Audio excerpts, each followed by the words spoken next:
Good evening, everyone. I'd like to call this public hearing to order this evening. Again, just as a reminder, this is an opportunity for the public to come before the council to speak. The council will not respond, and we only have one resolution, which is Resolution 23-22. Resolution 23-22, Common Council of the City of Muncie, Indiana. Resolution confirming designation of an economic revitalization area and approving the deduction from assessed value of new real property improvements, ADK Management, Inc. Is there anyone here wishing to speak on Resolution 23-22?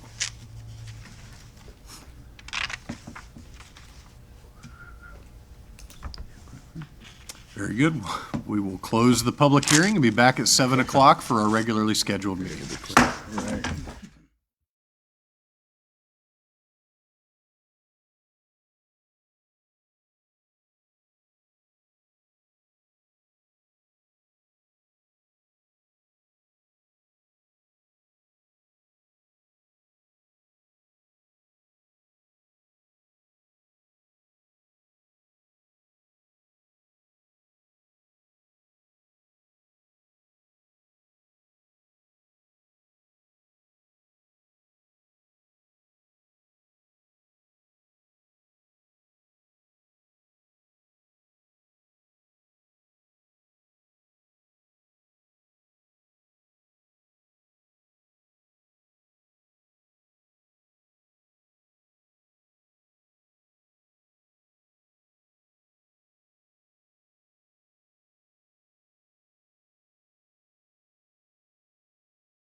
take one of these, 'cause I'm gonna get No, it's a little rum though. Good evening, everyone. I'd like to call the regular meeting for October 3rd to order. If you would please rise for the Pledge of Allegiance, led by Liz Edgel. Pledge allegiance to the flag of the United States of America and to the republic for which it stands, one nation, under God, indivisible, with liberty and justice for all. If you would stay standing, we don't have an invocation this evening, but I would like to offer a moment of silence for, this is the beginning of Breast Cancer Awareness Month. So I'd like to do a moment of silence for those we've lost to breast cancer, as well as those who continue to fight.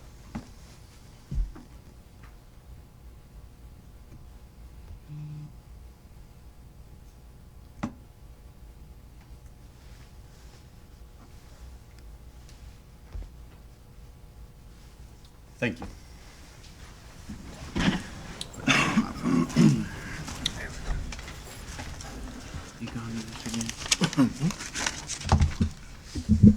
We had originally scheduled for the citizen recognition. However, this month's recipient had a family emergency last minute this afternoon. So we're going to postpone that citizen recognition until month, which is Councilman Ingram's. Roll call, please. Mr. Ingram, In attendance. Mr. Garrett, Here. Mr. Overby, Present. Mr. Dishman, Present. Mr. Green, Mr. Polk, Present. Mr. Clark, Here. Ms. Selby, here. President Robinson. Yes. 8 present.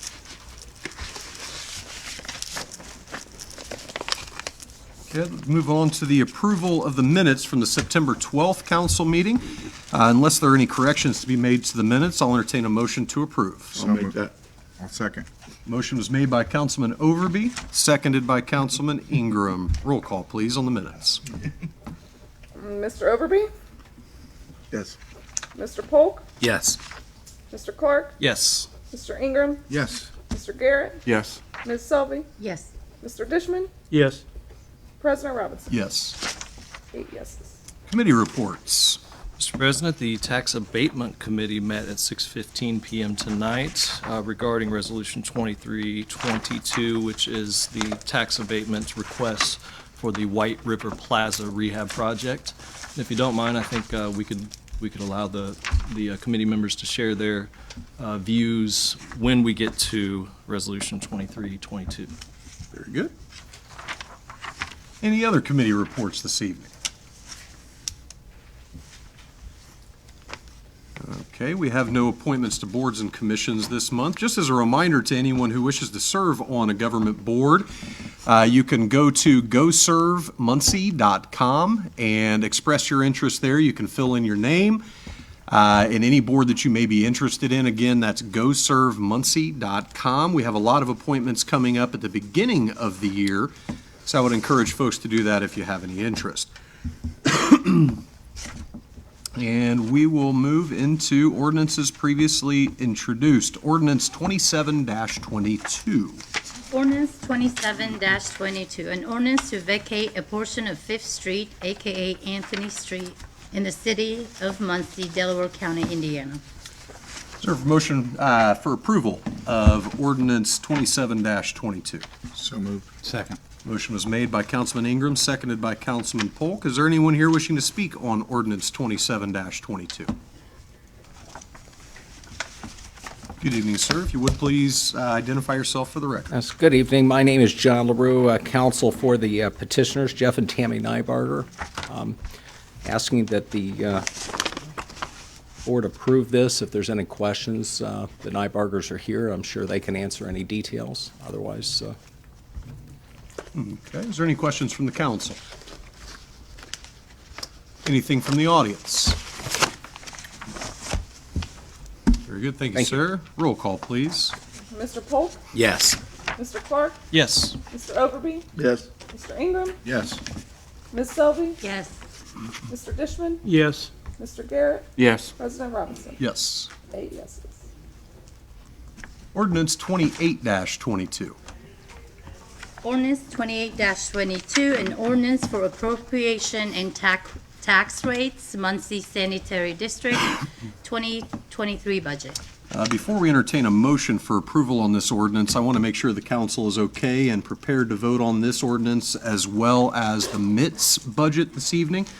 When we spoke several weeks ago at the council meeting, there may have been some confusion when I had mentioned the budgets being passed on October 19th. If the council is prepared to vote this evening on ordinance 28-22, as well as the budget for MITS, then we can move forward. Everybody good? I have no objection. Okay. Well, in that case, I'll entertain a motion for approval of ordinance 28-22. So moved. Second. Motion was made by Councilman Polk, seconded by Councilman Ingram. Is there anyone here wishing to speak on ordinance 28-22? Good evening. Good evening. Dina Cox, the financial manager for the Muncie Sanitary District. I'm just here if you have any questions. Any questions for Ms. Cox from the council? Anything from the audience? Excellent. Thank you, Ms. Cox. Thank you. Roll call, please. Ordinance 28-22. Ms. Selby, Yes. Mr. Clark, Yes. Mr. Polk, Yes. Mr. Garrett, Yes. Mr. Ingram, Yes. Mr. Overby, Yes. Mr. Dishman, Yes. President Robinson. Yes. 8 yes. Ordinance 29-22. Ordinance 29-22, an ordinance of the City of Muncie amending Chapter 93, Beech Grove Cemetery of the City of Muncie Code of Ordinances. Is there a motion for approval of ordinance 29-22? So moved. Second. Motion was made by Councilwoman Selby, seconded by Councilman Ingram. Is there anyone here wishing to speak on ordinance 29-22? Good evening, Mr. Waters. Evening. Troy Waters, Superintendent, Beech Grove Cemetery, and I'm just here to answer any questions if anybody's got them. Okay. Is there any questions from the council on ordinance 29-22 for Mr. Waters? Anything from the audience?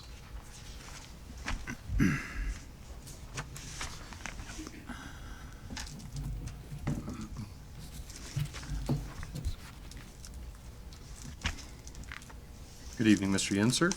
Rick Yenser, former newsman and author. I'd like to thank Troy and everyone else who got people on the job and fixed that fence. I don't think you realize how many thousands of people drive by that cemetery and saw that big hole over the last year. I mean, appearances and everything, but when you're looking at 40,000 people that rest there, I think you need to take a little bit more attention. But thanks again. Thank you, Mr. Yenser. Anything else from the audience concerning ordinance 29-22? Roll call, please. Mr. Clark, Yes. Mr. Overby, Mr. Polk, Yes. Mr. Ingram, Ms. Selby, Yes.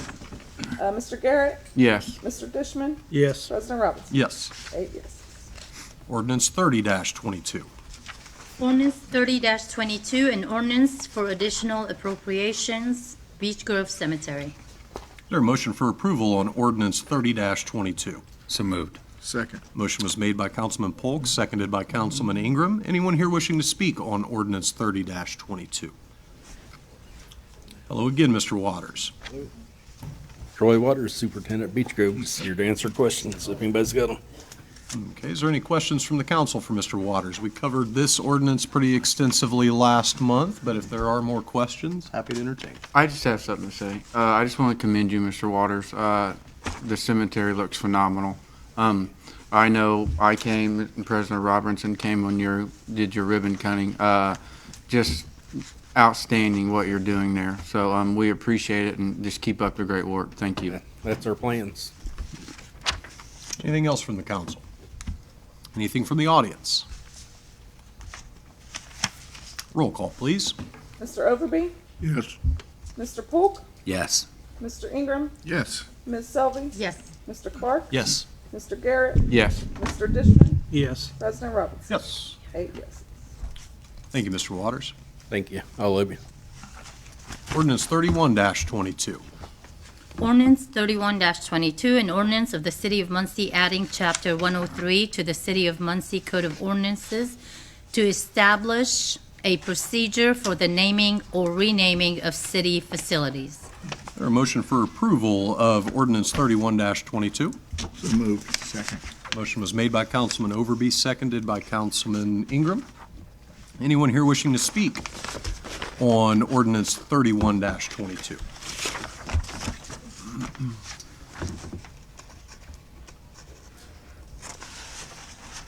Anyone from the council have any questions on 31-22? Anyone from the audience? Roll call, please. Mr. Polk, Yes. Mr. Clark, No. Mr. Overby, Yes. Mr. Ingram, Yes. Ms. Selby, Yes. Mr. Dishman, Yes. Mr. Garrett, Yes. President Robinson. Yes. 7 yes, 1 no. Ordinance 32-22. Ordinance 32-22, an ordinance for appropriations and tax rates, MITS Budget 2023. Is there a motion for approval of ordinance 32-22? So moved. Motion was made by Councilman Polk. Do we have a second? Second. Seconded by Councilman Ingram. Is there anyone here wishing to speak on 32-22? Amanda Price Clark, General Manager. Amy Howe, Director of Finance. Very We're good. just here if anybody has any questions. Anyone have any questions, council, on the MITS budget? Anything from the audience?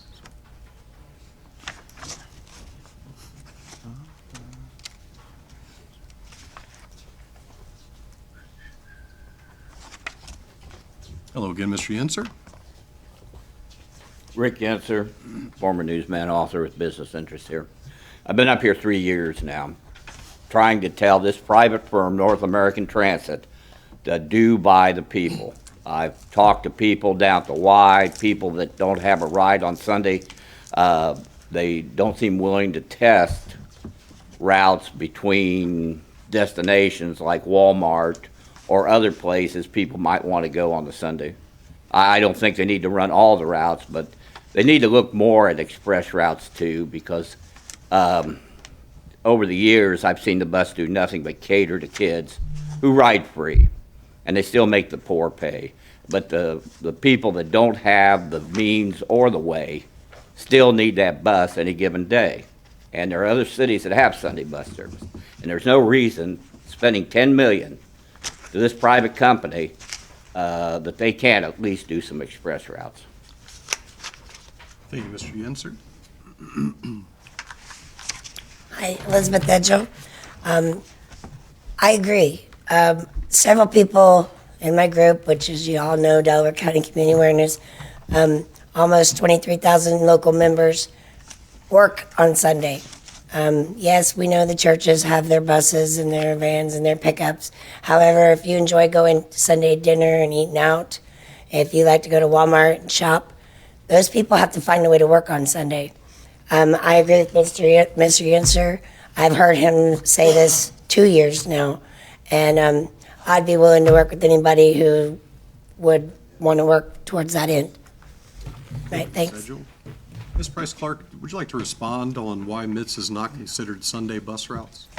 MITS has considered Sunday bus routes in the past. Right now, we don't have enough drivers to run our regular routes, as many of you are aware. We stop earlier in the evenings because we don't have the manpower.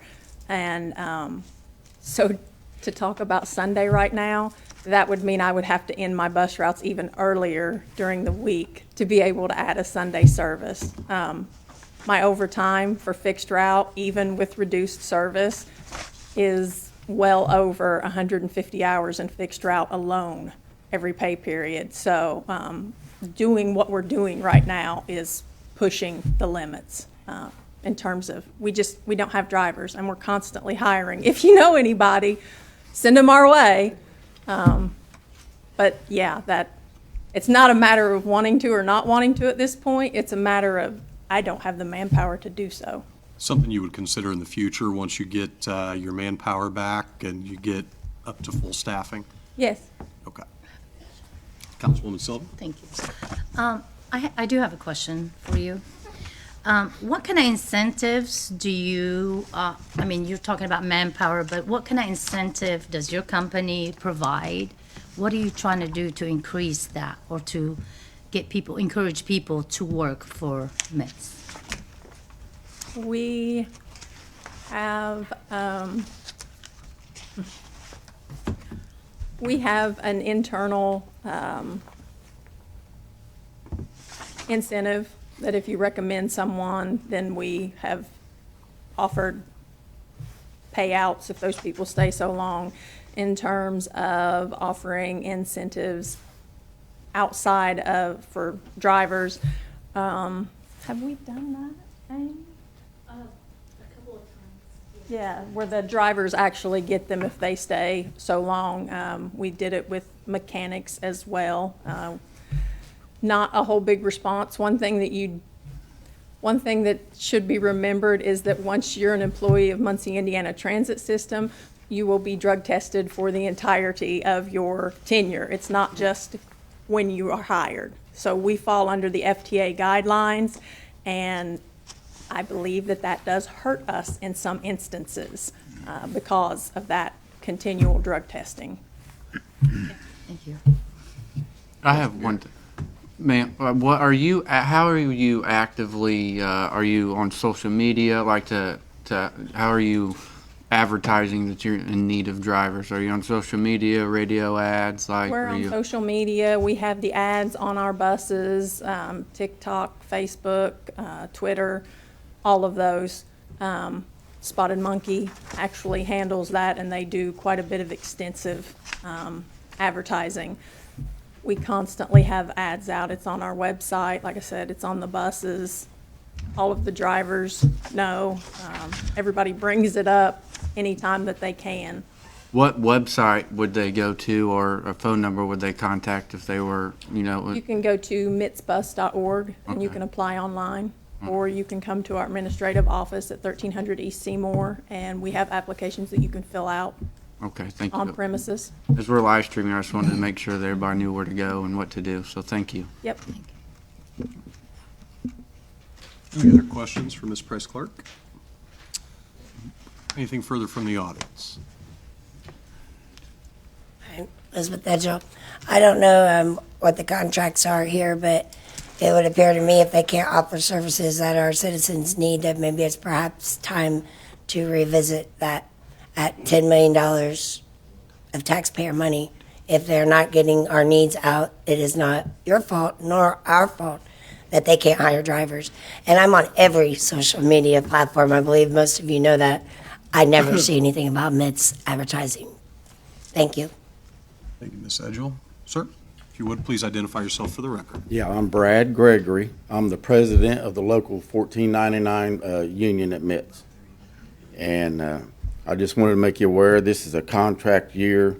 Our contract is up at the end of the year. And the budget estimates for the last 3 years have been the same. And I kind of feel like we need a raise. The drivers and everybody at MITS.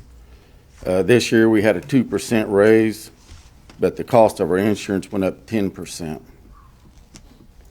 And our top pay is $22.32, and our union brothers and sisters at South Bend, Indy, and Lafayette, they're all making $29.50 and more. And they're right, we are having a hard time getting workers, to apply. And some of the people, they don't want to deal with the school kids. School kids, the behavior on the buses are enough to, make some of the drivers want to quit. And we got to deal with, some of the people are, unruly. But we like what we're doing, but we just kind of feel like the budget estimate should be higher. Because, we're wanting a pretty good raise coming up. And to attract drivers, we need better pay. And that's pretty much all I wanted to say. Very good. Thank you.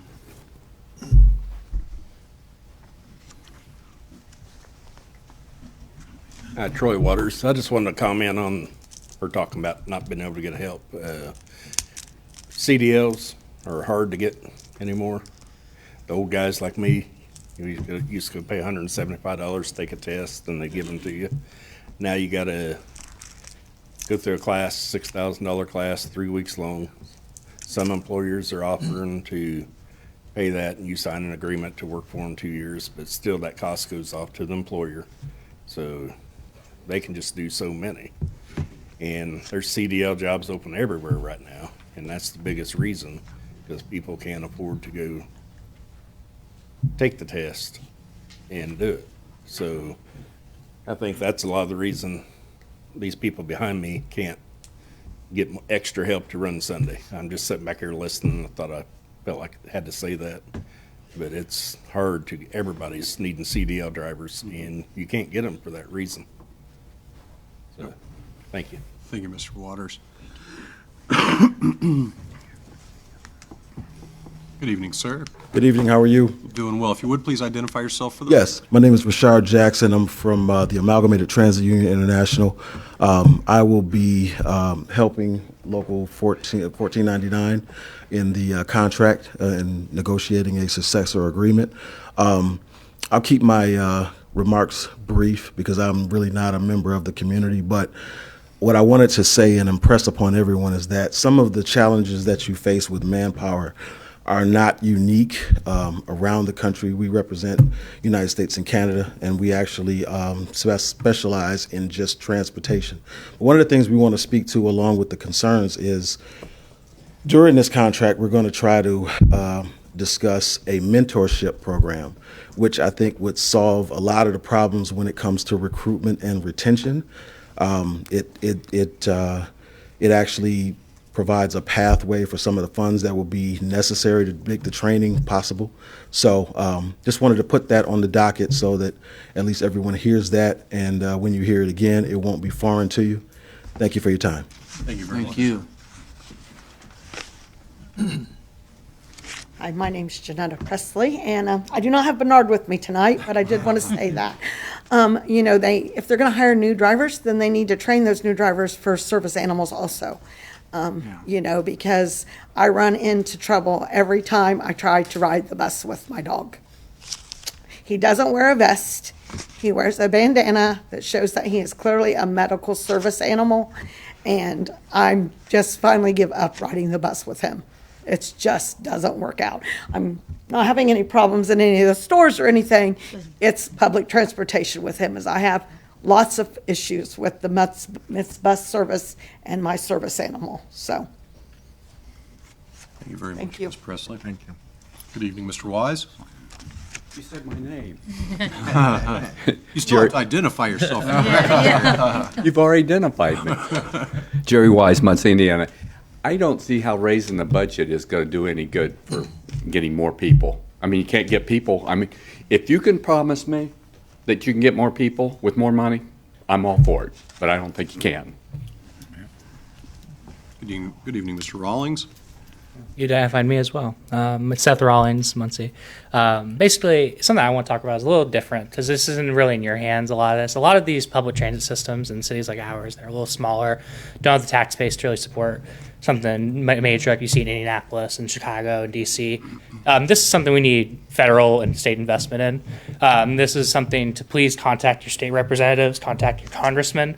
And whenever we have bills come up all across in the federal government and the state governments, a lot of times they get stymied because public transportation doesn't get the same amount of input that it really deserves. And whenever you don't have that input, MITS becomes only a system for that poor people have to use, and people who are a little above being poor just don't want to use it. They'll drive a car. So like if we really need good investment at the state and federal level to be able to get a good system, and that's why we're always stuck with this decision of bad or worse. How are we going to be able to pay for this? Like we can't raise taxes. Like it's a lot of just meddling, and that's why we need big state and federal investment. We have $6 billion of the state government. We need it to be spent here. So this is something that we really need to think about as a city, especially in our development patterns. We can't be so spread out as a city if we want to have a service like this. We have to become more dense and have an ability to get people from point A to point B pretty quickly. And this is just something to think about in a longer term basis. So yeah, that's all I'll say. Thank you, Mr. Rawlings. I'm inviting him to stick to the point. We're talking about the budget, not, you know. Good evening, sir. Yes, my name's James Robertson. I'm the vice president of the union. I just want to say a couple of things. The person mentioned about the CDLs. When we do get people to come in there and get their CDLs, they would come in and get their CDLs and leave because we only $22 an hour. You can go somewhere else and work with them CDLs and get $30 an hour. So we need to find a way to do something so people can't come in and get their CDLs and leave. We lost a lot of drivers like that. One more thing I want to say, you know, your hospitals, your doctors, your nurses, everybody call themselves front line. We are front line. We dealing with a lot of stuff on these buses. People come on these buses to go to the hospital that have COVID, but they in our face. One thing we are proud of at MITS is that I get a transit book, and in that transit book, it had about over 300 people that died of COVID. Muncie, Indiana did not have one person die of COVID. We do our job, but we feel we front line too. That's why we talking about the budget right here, right now. So I want everybody to know, if you ride the bus, if you don't ride the bus, you don't know what we dealing with. These kids, people getting on the bus with guns and everything. We feel we deserve to be paid what we ask them. Thank you. Thanks, sir. Just so everyone understands, the council doesn't have the expressed authority to be able to raise or lower line items in the MITS budget. The MITS budget operates very similar to the Muncie Sanitary District budget.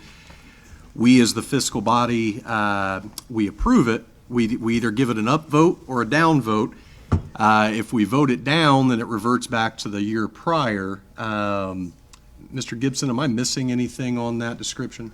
I don't think so. Yeah, so for us, really our only input is a yes or no vote. You know, I would love to see, and the gentleman mentioned, yep, Roger Overby, go ahead. Oh, I just had a question for the manager. Ms. Edgell and Mr. Yentzer had a point, and this is something that I have watched and dealt with on the east side of Muncie for a while. And I know a little bit about how they operate. My wife used to be vice president of the MITS board. I attended some meetings. I know some of the drivers, but I have seen people struggle to go to stores, to get around, and when they don't operate on Sundays, and I know you're concerned of having trouble getting enough help, because that's pretty universal nowadays. But I would like to know if you could possibly make a hard plan to, if you get enough people, to offer Sunday service. And the other question is, you know, the thing with the kids is brought up, and maybe I'm naive on this, but there's school buses and things, and I know there's a lot of kids on the MITS buses. So how does that work? So it's been several years back. Muncie Community Schools was in trouble with money, and they pay for the yellow school buses. MITS offered to help, and we cannot accept money for services. There's no payment there. It's just an agreement. There was a lot of duplication of routes between the yellow buses and MITS. So MITS said, we can pick those kids up and deviate into the schools, and that saves Muncie Community Schools a considerable amount of money. I've seen the figure before. I'm not going to throw one out because I don't remember it, but it saves a lot of money for Muncie Community Schools. So that is why we do that. I see. Well, along with that then, and I know the problems they face, because I know some of the officers has had to work security up at the, you know, your place up there, but is there a way that you could ensure people that if you get enough help, you can offer Sunday service? As they brought up, the contract is up, and we're going into negotiations and not knowing what way that's going to go. And they're after wages from 22 to 29. That's really dependent on how the contract negotiations go and, you know, the money that's available. If it were to have Sunday, you would probably be looking at staying at the same hours that we're running now and adding a Sunday. You're not going to get back to 9 p.m. service and a Sunday. It's going to be an either or. And I would bring up, I don't know if all of you, at the time, the city council was provided with copies of the last market research study that MITS conducted. And at the time of that survey, where we went out into the community, the group even paid people to come in and fed them to participate in qualitative interviews. The people of Muncie indicated that they would rather have later hours on Saturday than to have Sunday service. That was what was indicated by the market research study. I see. The predominant concern was not for Sunday, but later hours on Saturday at that time. Not to say that that can't change, but that was what was indicated then. Would you guys like me to address some of the other issues, or? I don't think that's necessary. Councilwoman Sylvie, and then I'd like to move on to roll call. Okay, as an educator, I really appreciate MITS taking on that role, bringing the kids to school. Because if you guys weren't doing that, there's no other means for our kids to be at school. So thank you for doing that. And I know it was very cost-effective for Muncie schools, and thank you for. Question to you is this: as an educator, is there an agreement with the schools, with certain schools or all the schools, if kids misbehave on the MITS, that something is done, or is that information shared with the building administrators? We share How does that work? We share that information and we do communicate with them. MITS has a process where the children can be banned. Okay. Of course, we have the video and we follow 30-day, 60-day, 90-day before you're just completely banned. But children that cause an issue, the driver reports it and we're able to investigate it, then those kids can be banned, just to keep them off of the buses. And we do communicate with the school regarding that also. My apologies, I skipped over Councilman Dishman. Councilman? Yeah, I'd like to know how many councilmen have CDL license up here. I got my CDL license, and I know what these guys are going through. You know, when you get ready to get off work, here, man, you got to go take a drug test. Yeah, it's on your own time. You know, you may have something to do that day, but they come up and hand you a slip and say, hey, it's a federal government thing. To me, I think they ought to ban the CDL license because it's nothing but a money pit. You got to pay. You got to take a drug test every, I think it's DOT. It's a DOT thing. And then you got to take a physical every year, especially if you're on a blood pressure pill or something like it. You got to go every year instead of every 2. You don't know what a CDL person's got to go through, and you wonder why people that's got CDL license are fed up and getting out of the trucks. I know exactly how they feel. Our drivers are escorted for their drug tests, so they are on the clock when they have their drug tests. I can speak to that. We don't send them unpaid. But you still got a lot to go in, take a physical and stuff like that, and roll through the hoops. I wish they would just do away with the CDL driver's license, period, just like the motorcycle license. That's a joke, too. You know, once you learn how to drive, that should be it. Anyway, that's all I got to say. I just feel for these guys that's got CDL license, because if you don't have one, you don't know how they feel. I'd like to call a question on this ordinance. Again, the council really has little authority to do anything about the budget for MITS, so I would like to go to a roll call, please, Lacey. Ms. Selby? Yes. Mr. Clark? Yes. Mr. Polk? Yes. Mr. Garrett? Yes. Mr. Ingram? Yes. Mr. Overby? Yes. Mr. Dishman? No. President Robinson? Yes. 7 yeses, 1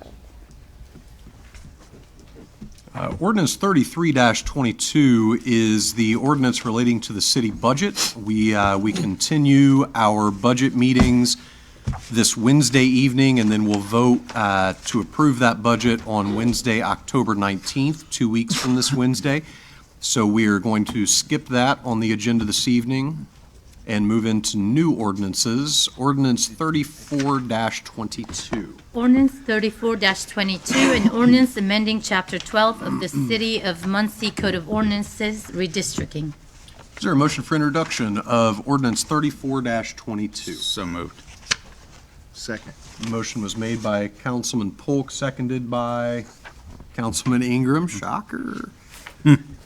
Anyone here wishing to speak on ordinance 34-22, or Councilman Polk, as the chair of the redistricting committee, would you like to address the council? I can a little bit. So after, we had a couple meetings, I believe, and looking at numbers, I know the committee members looked at numbers individually, some in groups, as far as trying to change, seeing if the council districts needed changed. We, as a committee, kind of decided that there was really no purpose to. I mean, if it's not broke, don't fix. You know, or if it's not, yeah, is that right? Yeah, if it's not broke, don't fix it. Yeah, thank you. But you know, I mean, with the council districts, they have to be so close together, and I think these are. So I think we reached out to some attorneys, some law firms, to see what they would charge, to basically tell us the same thing that we were seeing ourselves, and that some other folks had told us as far as what the county. And so we decided to just leave them the same as they were 10 years ago. So they would just, there's no changes to any of them. There is one change. In District 3, the county eliminated Precinct 5 from that and combined it with Precinct 14. So you don't see, in District 3, there is no longer a Precinct 5. That's the only change that was made, and that's 5 is now within 14. So that would be the only change on that. Yeah, that's pretty much it. Thank you, Councilman Polk. Is there anything further from the council? Mr. Robinson? Thank you. As a member of this redistricting committee, I respect your decision not to go after a third party to analyze the council districts. I, for one, would prefer that a third party would review it. I think it gives a look of gerrymandering when members of council are either drawing or redrawing our own districts. So I know that's not the point of, or the intention of anyone on this council, but I think we think about public persona and the way that the voter looks at how they're drawn and how they can easily be gerrymandered. I would prefer that a third party look at it. Anything further from the council? I would have to agree with Mr. Clark. I think it's just for the sake of how it looks to the public. And I know one of the quotes was 2,500 or 3,500. Is that correct, Mr. Polk? What was it? I'm sorry. One of the quotes for Yes. having a 35. I think It was like spending 3,500. $3,500 just to get the public's trust is not a lot of money, in my opinion. So I would have to agree with Councilman Clark for the public's sake. Anyone else from the council?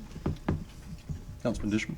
I'm one that's not wanting to spend that kind of money on something. If you have the head of the committee says it's okay, don't fix it, don't mess with it. I'm all for what Mr. Polk says. Well, I think, just so everyone's clear, none of the lines, and maybe somebody doesn't even know what we're talking about, right? We're talking about the district map for city elections in terms of selecting city council members. For instance, I'm District 2. The lines of District 2 are West Muncie, but I want to make sure that everyone understands nothing has changed. These districts were put forth 10 years ago. Every 10 years after the census, you're supposed to take that census data and review and potentially redraw district lines. This was done 10 years ago, and in that 10 years, the council has changed hands on both political parties. You know, the population change has not been significant enough, in my opinion, that it warrants many changes with the district. I was also in favor of a third party and mentioned it at our first meeting of the committee. But I do take Councilman Polk's recommendation. I know he has been looking at this for 9 or 10 months now. And, you know, this is something that has to be done by the end of this year statutorily. So we're kind of out of time at this point. But, you know, just so everyone's clear, nothing is changing. The districts remain the same. And, you know, really it's up to each individual candidate to go out there and knock on doors and get to know their people. And we hope that they just choose the right person and that the politics doesn't matter where the lines are and where people fall. I do have a comment, another comment. Councilwoman Selby? Thank you. I did look at the, I tried to work the numbers, and what they're saying is true. It's really, really hard. And even when we tried, the numbers weren't adding up. So all that is true, and thank you for your hard work. My point, I will say again, my point, there was a sentence in the procedures that mentioned that no person could be on that committee if that district, if they are running in their district. And there were some members on the committee that were running, and they made decisions about their district, although I will say it again, they tried really hard and worked hard. For that reason, I think if we get a third-party person to look at it, I think it would just, it's in good faith, and it would let the public know that we, I don't know, that it was done correctly. Mr. Gibson, is that? I'm not sure what regulation she's talking about. That's, as an at-large member of that committee, I mean, every district is my district. So that would be kind of confusing for me. Yeah, I don't know that City Council Attorney Dan Gibson reviewed the statute and working with Chairman Polk on that committee, and it's the first I've heard of. I don't think it mentions anything. It doesn't mention that? So I want to be very clear that there were 5 members of the committee. You know, those 5 members, it was originally 3 members when Councilman Polk was president in 2020 and added 3 members. And then in 2021, when I became president, I added 2 members to that to make it 5. We had 2 at-large and 3 district. You know, that's the way that that the state statute prescribes, is that the council chooses those districts. So I try to do it in as most fair way as possible to make sure that that everyone was represented. And again, you know, I'm of the mindset I don't really care what my district lines look like. It's up to me to do a good job and to get elected. I don't really care if it's. In fact, I don't believe my district is favorable or has been favorable in the past to my political party. It's mostly been the other political affiliation that have held my district seat. But I just want to make sure that everyone understands we were as fair as possible, and with Mr. Gibson's help, followed state statute in determining what the districts will be, which are remaining exactly the same. Anything else from the council? All those in favor of introducing ordinance 34-22 signify by saying aye. Aye. Opposed, same sign. Thank you. Ordinance 35-22. Oh, sorry. Ordinance 35-22, an ordinance declaring an economic development target area for Greater Muncie, Indiana, Habitat for Humanity, Inc., 1704 East Hines Street. Is there a motion for introduction of ordinance 35-22? So moved. Second. Motion was made by Councilman Ingram, seconded by Councilman Overby. Anyone here wishing to speak on ordinance 35-22?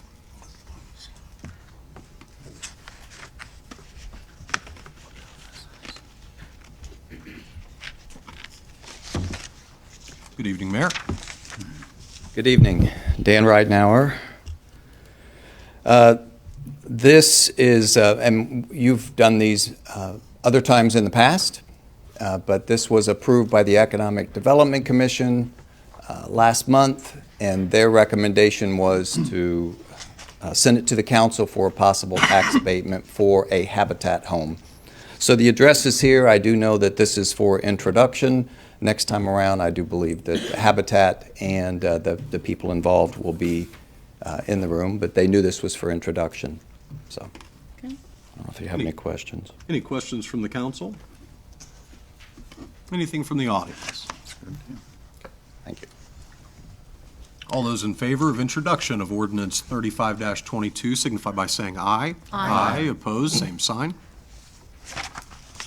That is it for new ordinances. Moving into resolutions with resolution 23-22. Resolution 23-22, Common Council of the City of Muncie, Indiana, resolution confirming designation of an economic revitalization area and approving the deduction from assessed value of the new real property improvement ADK Management, Inc.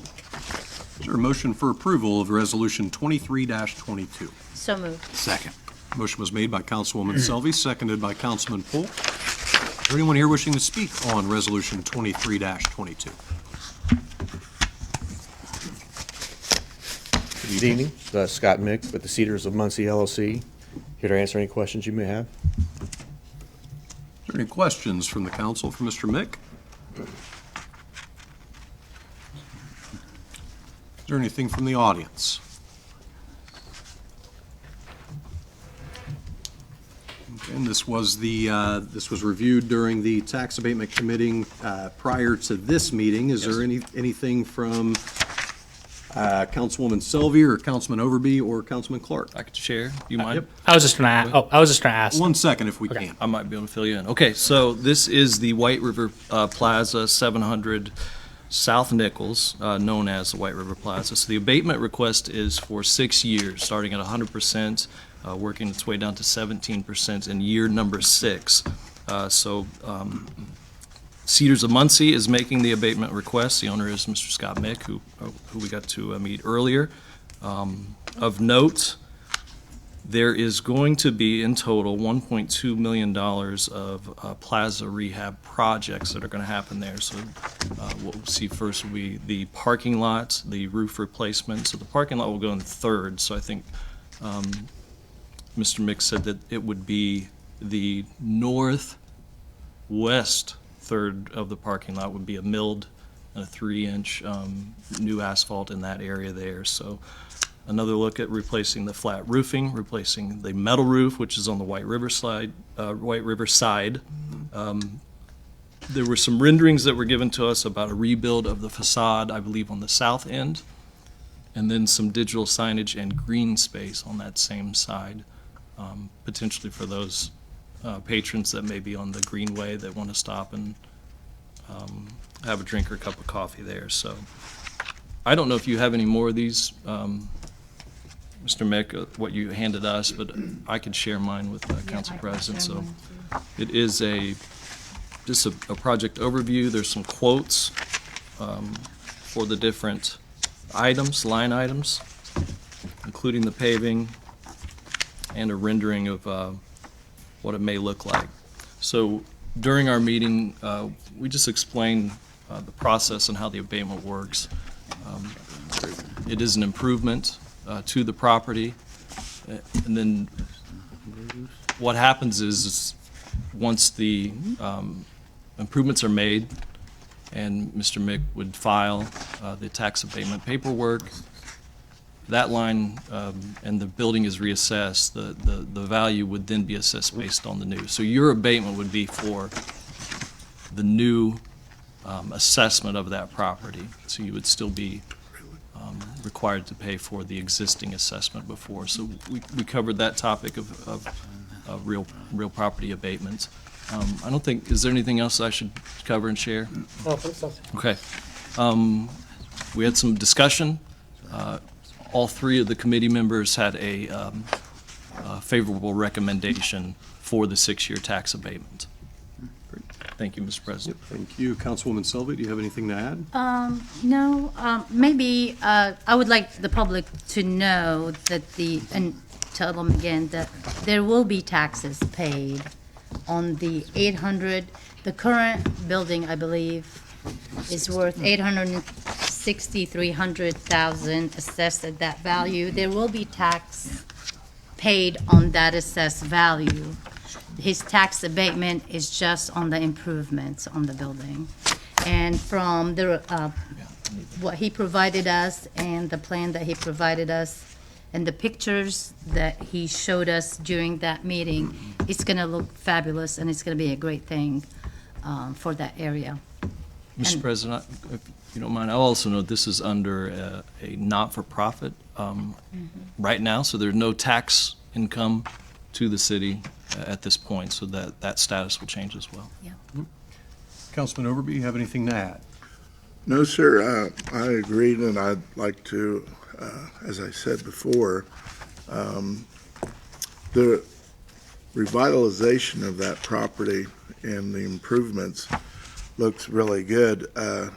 Ms. Shelby brought up, and I concurred with her, I'd like to see a business plan to make it where, we could see the progress and and have a scale of the progress. But other than that, no, I think I give my nod of approval on that.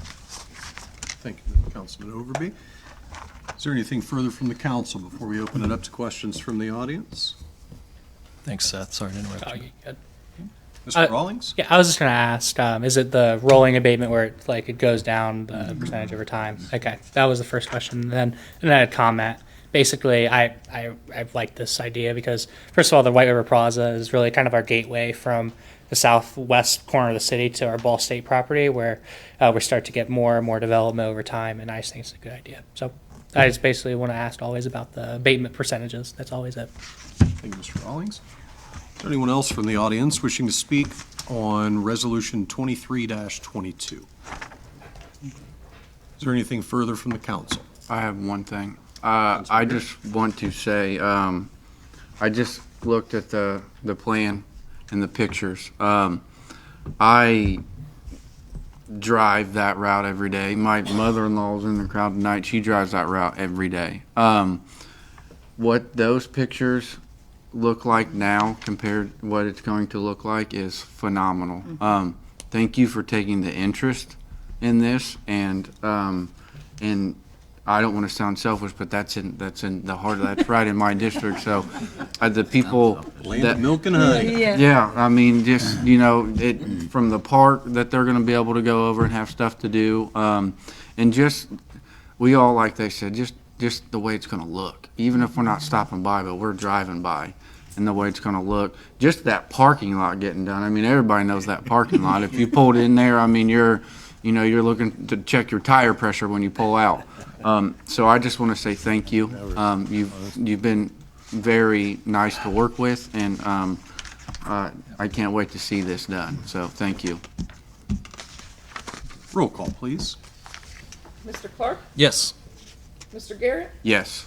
Mr. Ingram? Yes. Ms. Selvey? Yes. Mr. Dishman? Yes. Mr. Polk? Yes. Mr. Overby? Yes. President Robinson? Yes. 8 yes. Thank you, Mr. Mick. Thank you very much. Resolution 24-22. Okay. Resolution 24-22, a resolution for transfer of appropriations animal shelter. Is there a motion for approval of Resolution 24-22? Make the motion.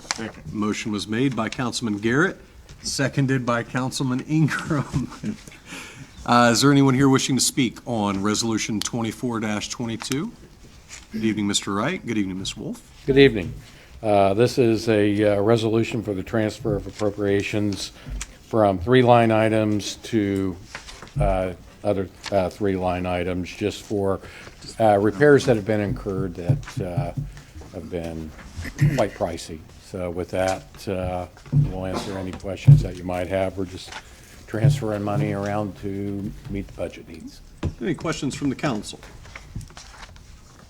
Any questions from the audience?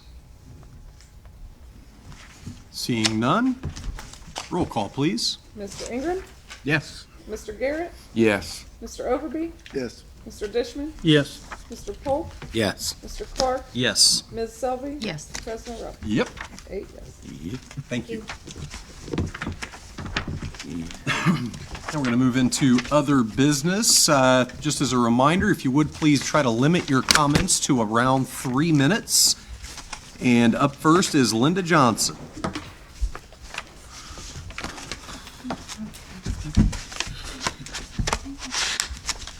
Good evening, Council and Mayor Ridenour. I am pleased to be here and thank you for the time, and I'll try to talk fast and short. I'm here representing Guardian Advocates Incorporated. This is a nonprofit organization now looking at its 4th year in 2023. For 2022, they added Delaware County to serve, and this program, in short, is much like the CASA program, only for adults. We serve adults who are elderly, disabled, or incapacitated in some way, have no family or no one to fairly represent them and advocate for them.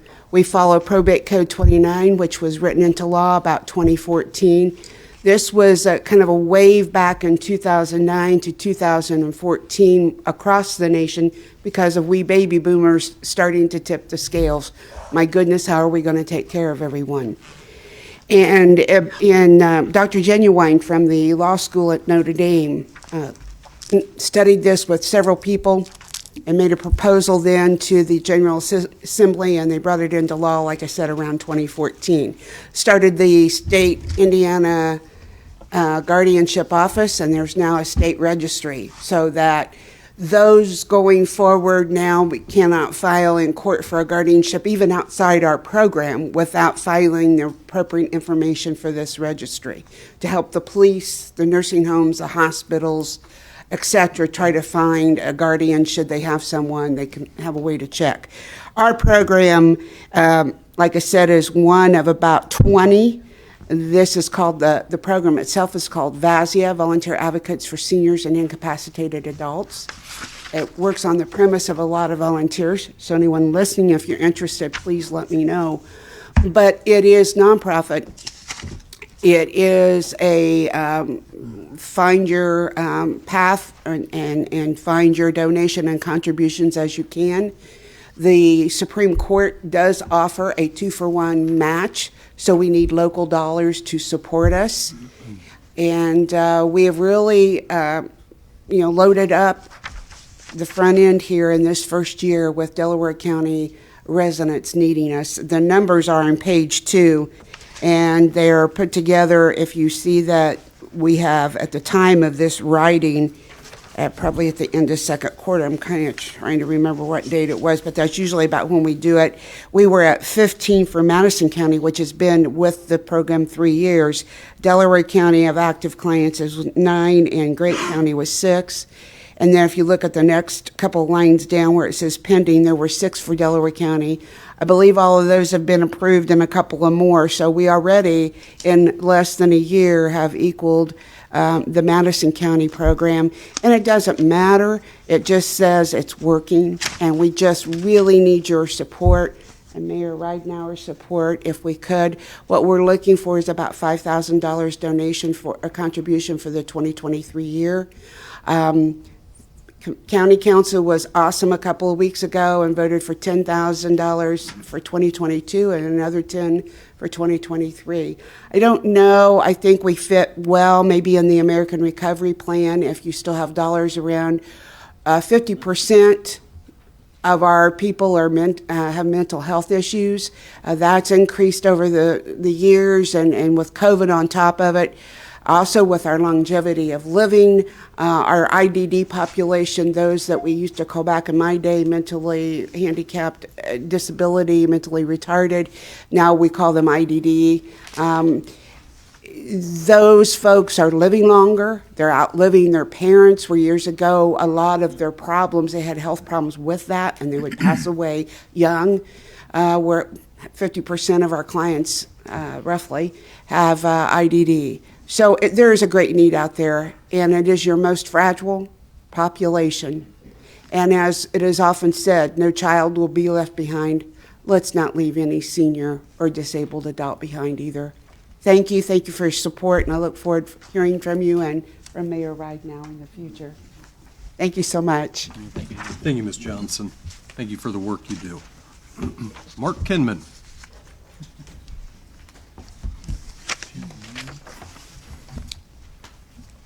If you would please try to limit your comments to 3 minutes, Mr. Kinman. Absolutely not. I had to remind you because I know how you can get going. My name is Mark Kim, and I live at the south side of Muncie. First of all, thank you for the recognition about Breast Cancer Month. You notice that I'll be here all the time in pink because my wife suffered from breast cancer back in 2012, so thanks for the recognition. The reason why I'm here is Southside Neighborhood Association is planning on putting on a basketball kickball on the 25th of this month over at Ball Court Field. And we're going to involve some Muncie police officers, some sheriff's department deputies, fire department, and I'm in the process of working on trying to get Ball State University ball players, soccer players, and Charlie Cardinal to come out. Now this is going to be a shine-only event. If it rains, there's no rain date because it's right at the end of the month and we don't want to be doing this in the snow. So, we don't have a time set yet. We're in the process of getting that time set. Once we get this set, I will send all of you an email letting you know. We would like for all of you to show up, be prepared to have fun with the kids, kickball, basketball. If you get hurt, it's not our fault. We're not paying for it. So. No liability. But that's the reason why I wanted to come up to let you know that we are going to plan on putting on this event for this month. We're trying to get it. And then we're going to also be involved in the Trunk or Treat, which also does the Madison Street Cruise down at the end of Madison Street, so that's coming up also. That's the reason why I'm here, and I'm a whole lot less than 3 minutes. Thank you, Mr. Kinman. I got a question for Mr. Wright. Does workers' comp cover the council? In case we go out there and blow a knee or something, is that gonna? As long as we're doing an official business. Yep. Audie Barber. Good evening, council. Sorry I was late. I want to thank the council for passing ordinance 3122. Great job, guys. That'll help the integrity of our town, keep the names that's supposed to be on stuff, unless it's done the proper way. October 11th is the last day to register to vote. We need to get people out there and get them registered to vote. I've got a couple other things. With the having the, and I know this does not pertain to you folks, but I want to put it on the record. Maybe have some of the teachers ride the buses on the MITS buses, since we do provide a service for the Muncie school system. Maybe get them to be like a bus monitor or something. And maybe in the contract that's coming up, if they want to pay for people to get their CDLs, maybe put something in their contract that they have to ride the rest of that contract out before they can go seek other employment. And last but very not least, on 9/21, I was watching a meeting with the MSD board.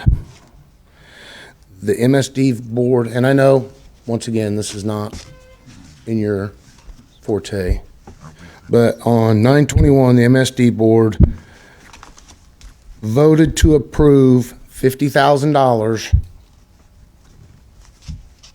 a $50,000 contract with a company to remove log jams out of White River. Everybody knows the rules. This is what the last administration got in trouble for. They did not turn it out to bid. They advised that they were going to turn it out to one certain company to do log jams up to $50,000. Anything over $25,000 has to be bid or quoted. And I just wanted the council to be aware that this stuff is still going on today under a different administration than it was on the previous administration. So I just hope that these people on this MSD board reads the rules and knows what the rules are before they sit up there and vote. You know, $50,000, oh, that ain't much money. It's quite a bit of money. And when you're double your regular contract before you have to turn it out to bids, then that's an issue. That's a big issue for either party, for whoever is on the MSD board. And this is part of the reason some of the other people got in trouble last time. So, like I said, I know it's not anything you guys can control, but I want it on the record that it is out there, and people do watch them meetings and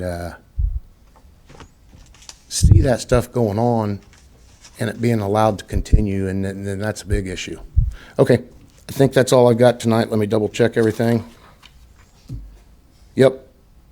Let's hurry up and get home and watch a football game. Thank you, Mr. Yeah, it is the Rams. Seth Rawlings. Go Rams.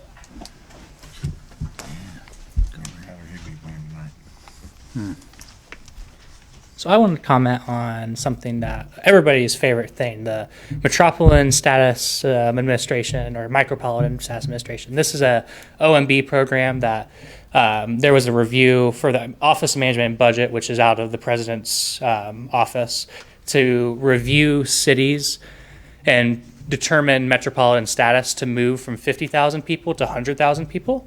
I've done a deep dive in this the last couple of days. I'm really fascinated with a lot of it, because a lot of our grant money that comes from feds or anything like that is really like affected in ways we don't really understand in this. And I went through the Brookings Institute. I read the OMB policy thing itself. It was put out as a regulation in January of 2021. It's starting to get into public consideration and comment. I think it would be smart for the council for next month to have a resolution decrying, to say no to this new policy regulation. It probably is harmful in the long term for Muncie. If we went from a metropolitan area to a micropolitan area, we probably would lose some HUD funding. We would lose some ability for public transit systems, because the public transit systems are really focused on metropolitan areas. It really is going to mess with some of the finances that we get from the federal government in terms of grants. It also would put us into more competition with other areas of the state. So Anderson will move into this to the micropolitan status. Kokomo will move to micropolitan status. Terre Haute will move to micropolitan status. So when we go apply for grants, we'll have more competition, and we won't be able to do match-based programs for some of this issues. So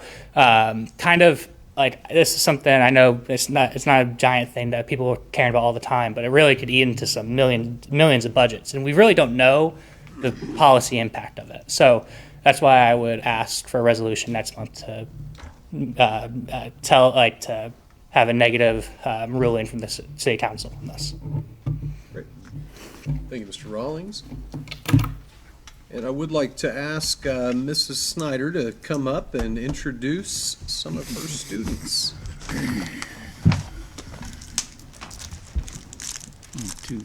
Hello.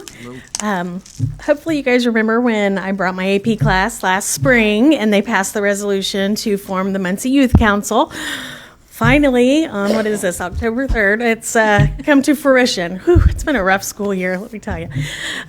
So I wanted them to be able to just introduce themselves tonight. We are just getting started. In fact, I just met 3 of them. So we have students from Muncie Central, Muncie Burris, and Delta.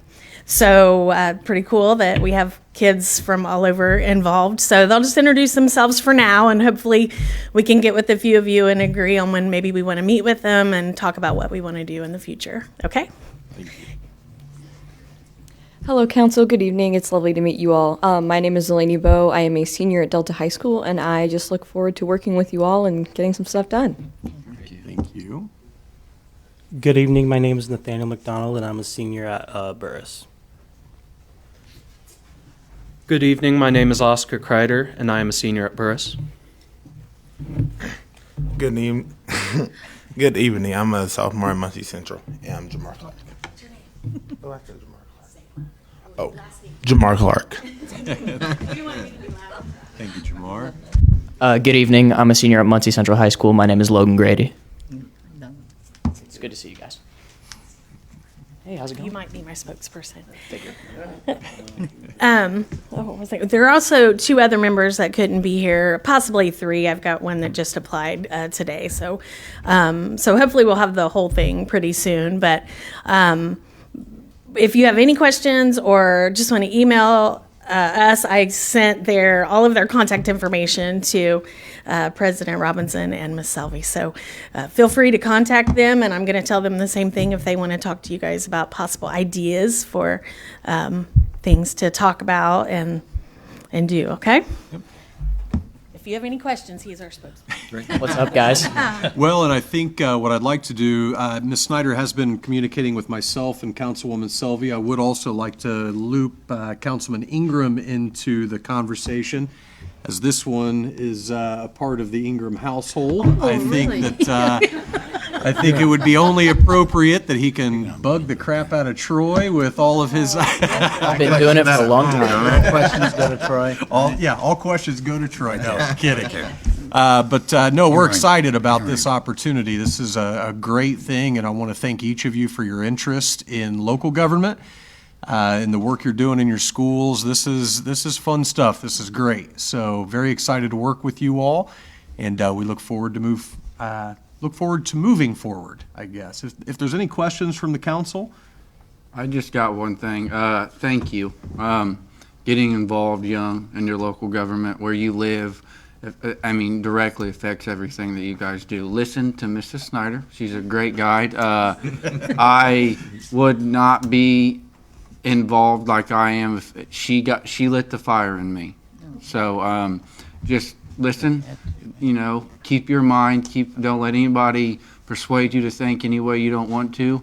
Do what's right. It's in your community. We need young people to follow up. We need young people to stay here. This is a great community. Stay here. It'd be great if we saw all of you up here. So just whatever you guys need from us, we are more than every one of us will be more than happy to answer a phone. Lunch conversations, anything you guys need for us to help you, you let us know, and we appreciate you, and we thank you. Thank you. Any other questions? I don't have a question, but as Mr. Garrett said, I want to thank you for your interest in what you're doing. When I was in school, I hated government. I hated history. I hated school. Oh, I know. But here you are, and you're getting your feet wet and being part of the community, and I applaud that. Thank you all very much. Thank you.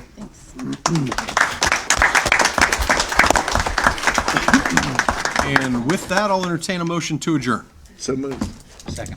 Motion by Overby, second by Polk. All those in favor? Aye. Aye. Opposed? Same sign. Aye. Aye. How many was that, Sue?